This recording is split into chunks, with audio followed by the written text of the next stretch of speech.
What an amazing story. First of all, apologies to Andy Dalton. I know today hurt to watch a franchise QB actually take the Bengals to the Super Bowl, but amazing story. I mean, two things amazing. One is he brought the Bengals to the Super Bowl in 2 years. Two is that he had a major knee injury. 14, 15 months ago. And over and over again was just willing them to win. There was that one drive when he had multiple scrambles when it seems like the Chiefs pass rush was really going to get to him, and it just didn't. There was a confidence to him, the Chase thing, the fact that he convinced him to draft Chase. So I would say of the winner, even though others would say Sean McVay, because Sean McVay went on with that Rams team, but he did such a weird coaching job today. Joey B is got to be the winner of the weekend. Definitely the big winner. And I know we like to talk big winners and losers, and I feel even worse for Josh Allen because I think he tweeted something like, what did he say? What was his tweet? Yeah, I forgot what his tweet was. Just like, so unsatisfying to watch the Chiefs lose to this team now because it's like, oh man, we're going to see Josh Allen and Mahomes for the next 10 years, dozen years. Like, no, there's Joe Burrow and there's Justin Herbert and there's Deshaun Watson if he comes into the conference. Like, there's no guarantee for anything. And for Burrow to pick it up and do what he did. And just exactly what you said, the elusiveness. And when he would scramble out of a sack and they couldn't get to him, but once or twice, I forget how many sacks did they have 1 or 2 sacks? Like, I think they only had 1. Did they have 1? They could have had 0 or 6, but he did what you expect Mahomes to do. Mahomes would hit the B button and spin and spin and spin and get out of it. And then there was still nothing downfield. In fact, he waited and took a couple of sacks doing that. And Burrow was just the opposite of that. Like kind of eluded all the pass rushes and figured it out. And by the way, I could say pass rush, not like Collinsworth. I'm able to say it. Pass rush. It's not pass. He says pass rush. Pass rush? That's some pass rush. But we're getting a lot of Collinsworth this week with the Bengals in there. Oh, yeah. No, Burrow was terrific. Joey Burrow was 23 for 38 for 250, 5 scrambles for 25 yards, only 1 sack. So on paper, it's like, wow, that wasn't that great. Same thing for last week, where if you looked at his stats from last week, you're like, not that great. Last week, he was amazing. He got the absolute shit kicked out of him. Yeah. For 4 quarters, 9 sacks plus 2 that didn't count because of the delay of games, and never seemed phased, never seemed rattled. The closest I can compare it to, Sal, is Keanu Reeves in The Replacements. How, especially in that last game when the offensive line collapsed and the Footsteps Falco nickname was about he just wouldn't be deterred. He kept coming. But the calmness for somebody who hadn't really been in that situation before, except for college. And this is something we talk about because I don't watch college, you do.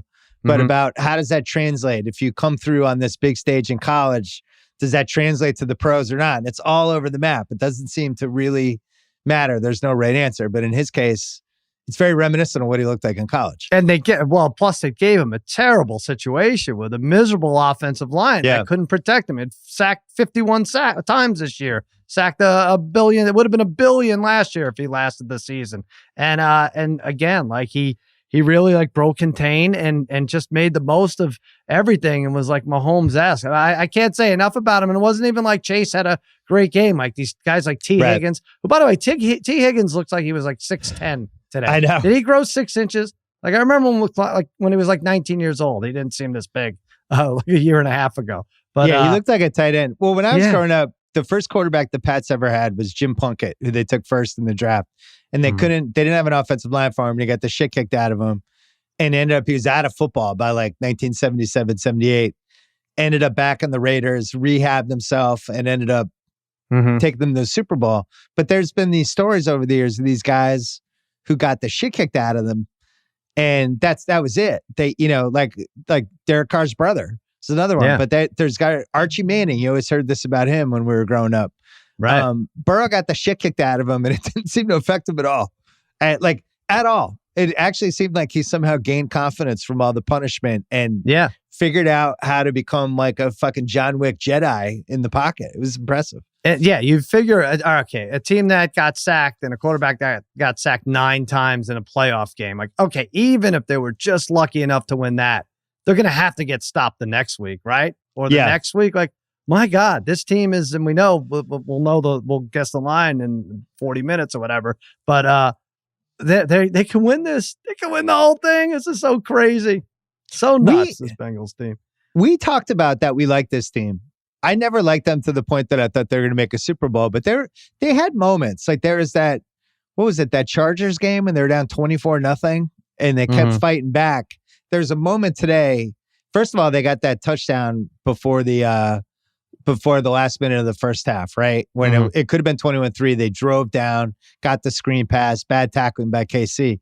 But then when they got the stop at the top of the third quarter, because, it was set up for Chiefs are going to score on both ends of the half. Right. To get the 3 and out from the Chiefs, started third quarter. And it was my thing. I love this. The whole sideline was locked in going nuts. Mm-hmm. And it was the first time, because I'm sure like you, I had money on the Chiefs. I gotta tell you, I stayed away from it. I don't know. Maybe I'm maturing as a gambler. I had both underdogs with the points, and I had a few props. You didn't do parlay teams with the I with swear the Chiefs? on my kids, even the ones I like. I swear on them that I didn't. Yeah.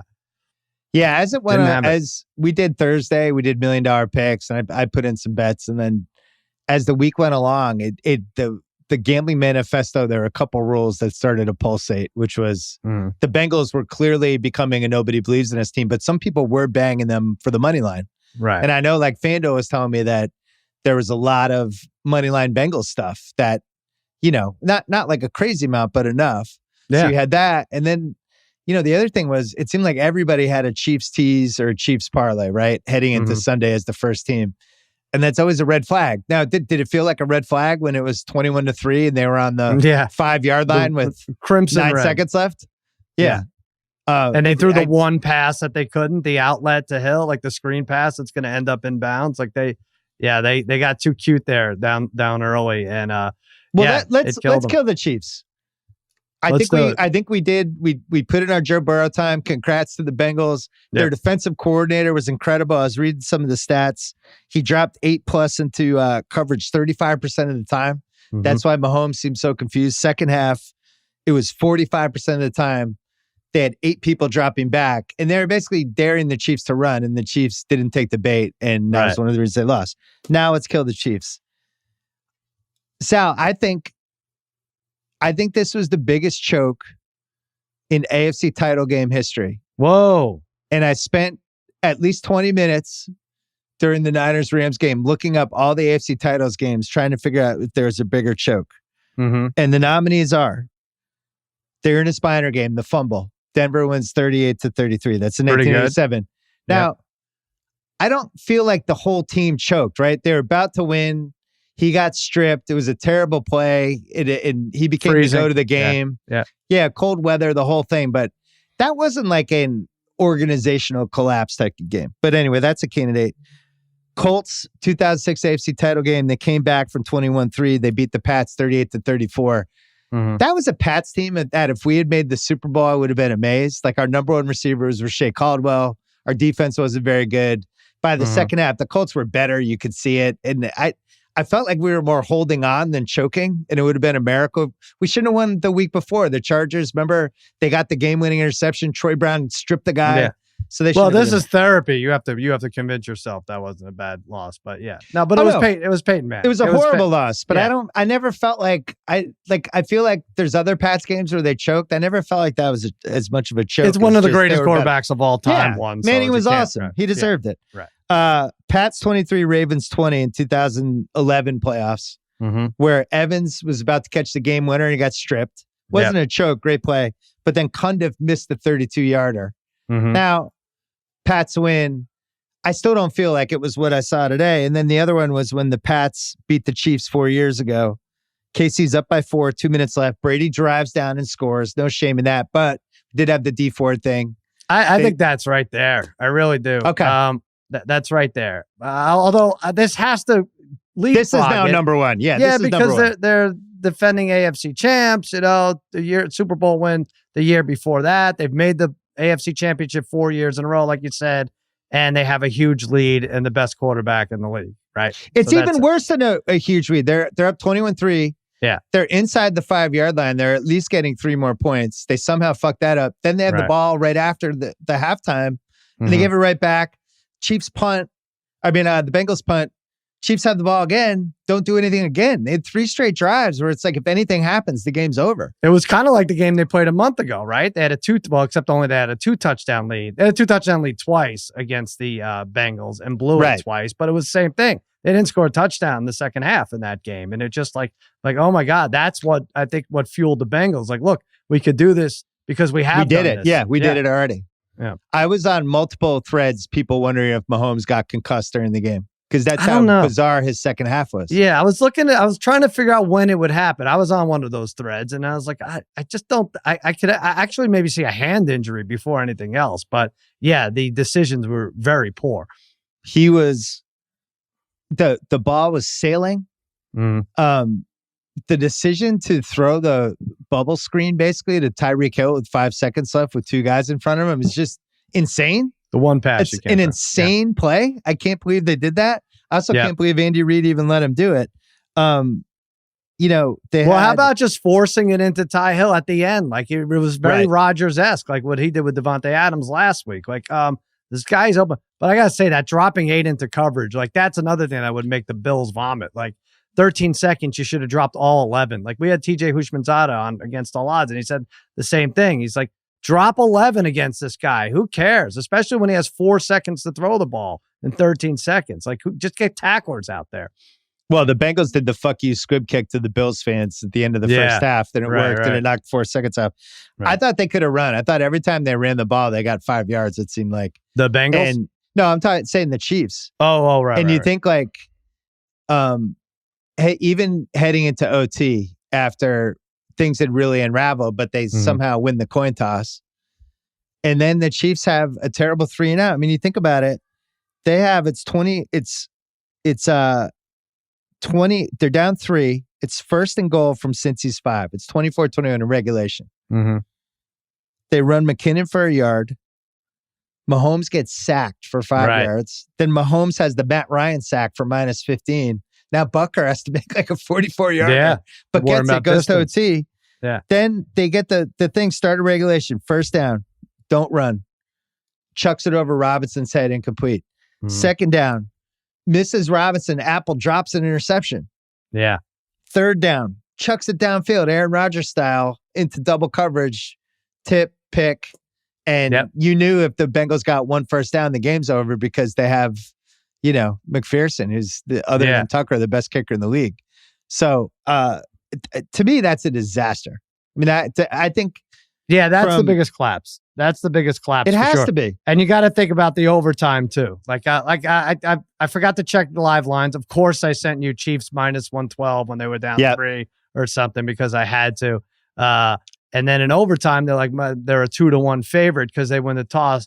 And by the way, so they win the toss. If they go down and score, that rule is definitely changed next year. No question about it. If they could change it before the Super Bowl, they would. But now that they didn't score and win the game, everyone's probably like, oh, we got it right. We don't have to change that. We got that. The rule works. Yeah, everything works. Yeah. It was a blown. Yeah, and you're right. Like McKinnon was running the ball. He had 12 carries for 65 yards. So was 165. Yeah, you're right. Like they could have maybe kept doing that, but the bubble screens are their run game too. It just all fell apart. I wouldn't be surprised if we learned something too, but I just didn't see any play that looked like a concussion. Well, he wasn't running either because one of my bets was Mahomes over 25 rushing yards. He did like an 11-yarder in the first drive and then never ran the ball again. And that was also, was weird. So Mahomes and Reid, 4 years together now, lost to the Pats, game I mentioned earlier, won the Super Bowl, lost the Super Bowl by 22, and then the worst choke in AFC title history this year. Those are their 4 years together. Pretty odd. I would say if you looked at this, knowing what we know, even in 2018, you're like over under Super Bowls 1.5, I probably would have gone over. Yeah, I think we did have this discussion, but it's really hard to win Super Bowls. It really is. Your boy Brady is laughing his ass off in the background. The guys have 7 of these, and you guys knock yourselves out trying to you can't get out of your own way to get to the Super Bowl. Reid's been in 9 championship round games. He's 3-6. 5 losses. Is he 3-6? Wow. 5 losses as a favorite. His biggest playoff collapses /chokes/worst losses. This one, 2013, that Colts 45-44 game against Andrew Luck. That was an absolute abomination of a really loss. bad. I think they were also up 21-3 in that.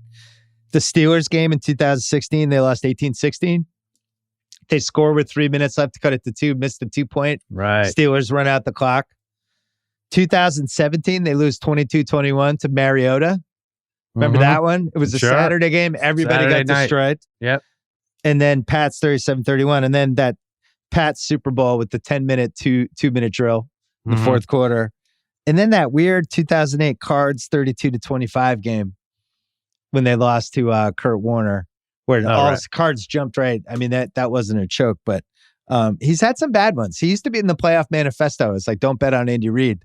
I'm wondering, do I put him back in? I think you maybe put him back in. I think I have to.